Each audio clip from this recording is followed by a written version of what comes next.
DDG has been around for a long time. He started making YouTube videos in 2014, and since then he's done a lot. With 3.5 million subscribers, another 3 million on his music channel, and 3.7 million monthly listeners on Spotify, it's safe to say that DDG is a well-accomplished artist, but he still gets a lot of hate online, being called corny with just about every move he makes, getting some type of clowning on Twitter or just online in general. Coming up as a YouTuber first and making his transition right at the time of YouTubers making full production diss records and YouTube rap being classified as a subgenre really made an impact on the rest of DDG's career. And it's something I wanted to make a quick video about, being that we're years removed from the YouTube rap era and he still gets flack for it to this day. I think that DDG deserves more credit, and at 27, he still has a lot of time to keep growing as an artist, and he's already accomplished so much. If you're new here, my name's Ron. I upload 3 videos on hip-hop every week, so if you don't want to miss an upload, be sure to subscribe. It helps me out a ton, and I'm currently on the grind to 10,000 subscribers, so if you want to help me out with that journey, I'd really appreciate it. And with that being said, let's dive right into the video. DDG is a rapper, singer, and content creator who first gained fame as a YouTube content creator before transitioning into music. Born on October 10th, 1997 in Pontiac, Michigan, which, side note, is crazy because I always thought the name came from the car Pontiac, not the town Pontiac, but you learn something new every day. He initially started his career on YouTube, creating comedic skits, vlogs, and reaction videos that quickly garnered a massive following, with many of his most popular videos being old skits and pranks he did on friends. His charisma and humor helped him build a loyal fan base over the years. One thing about DDG's early work is that he always knew how to build suspense and get his fans anticipating his next move, which would really help him as an artist in the future. Leveraging his online fame, DDG began releasing music in 2016 with his debut song Dope gaining a lot of traction, and this is where the hate kind of really started because this is in the middle of the YouTube rap wave and the YouTube diss track wave. The big reason that DDG gets a ton of hate is because he's a quote-unquote YouTube rapper, and it doesn't really help that at the time DDG was making diss tracks like his Lil Yachty diss track Big Boat that actually is his most popular video on his channel with an astounding 14 million views, and his Rice Gum and Jake Paul diss track Not Far Behind at 7.9 million views.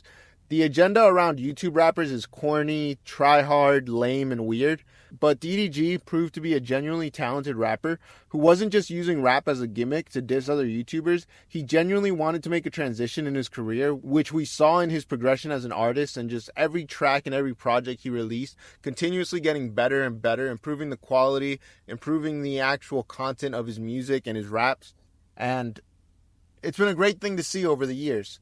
But let's take a look at DDG's numbers and his top 5 songs on Spotify. DDG has 3.9 monthly listeners on Spotify, having collaborated with artists like Gunna, Polo G, Eneli Choppa, Lil Yachty, and more.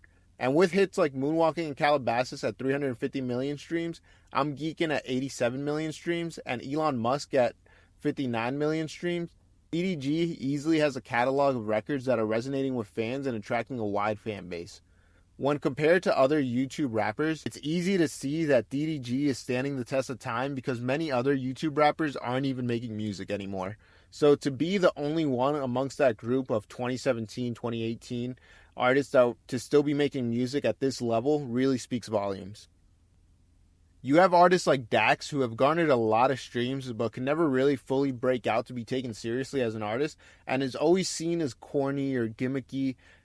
And that really held Dax back in his career, and just other artists in general, not trying to take a shot at Dax or a stray at Dax. He's a talented rapper for sure, but he's just one example of artists who came up alongside DDG, but DDG was able to surpass them in the long run because of the consistency, because of the improvements, and because of the ability to take chances and make more versatile records and just never stopping, really. A lot of rappers stuck in that YouTube rapper category never really extended past that sound of, you know what I'm talking about, like a YouTube diss record of, it just sounds like some very basic rapping. KK on the beats. You leaked my number, but I nicely let it slide. You said my vids are stupid, but you watch them all the time. You said that they were funny till I roasted Mona Lisa. If you never took it out, well, I guess you're next in line.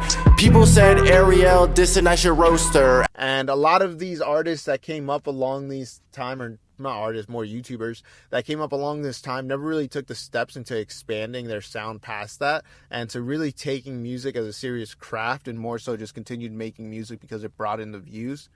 And I think that's where DDG really stood the test of time because he was able to bring in views while still continuously improving and just continuing to work and continuing to want to make that transition to being a full-time rapper. A lot of these rappers never really expanded their sound to try to grow, which is where I think that DDG really took the lead over them.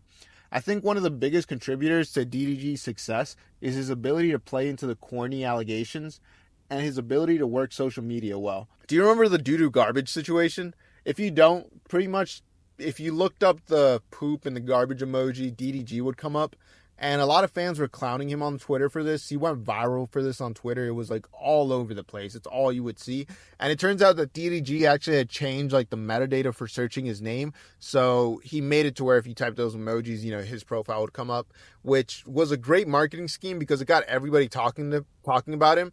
And it gives you a little bit of foresight to see how much foresight that DDG actually has as he was able to plan this out and know that it would get people talking about him, which just speaks volumes to the amount he knows about social media and how he's actually able to really work around social media and get people talking about him, which is one of the biggest things that DDG has going for him that a lot of other artists don't. He really just is able to get a crowd talking and get people not only sort of clowning him, but just laughing with him and being able to interact with fans in a good way that gets them on your side a little bit more. I mean, we've seen him do stuff like this numerous times throughout the years, but I think that doo-doo garbage situation was probably the most memorable in recent history. I think the Ruby Rose situation comes to mind a little bit as he was getting clowned a lot when that came up. He also uses his son Halo to talk about his music, which while everybody has different opinions on that, something it's lame, something it's whatever, all I can say is that it's working because we see different memes of his son pop up on Twitter all the time. And DDG responding to fans making these different screenshot and reaction memes of Halo, which I guess from the outside looking in seems pretty harmless and wholesome. But there's some weird people on the internet, man. I don't know if I would want to do all that, but it seems like it's working. And it seems like from the outside looking in, DDG's got that under control. We've also seen DDG clap back at a lot of fans, sort of showing to have a boundary when fans take it too far and make it weird, which is respectable on DDG's part because some people online can really make it weird if you never set that boundary. And I think DDG is just a mastermind when it comes to online marketing and getting people talking about him. Let's look at his recent releases, for example.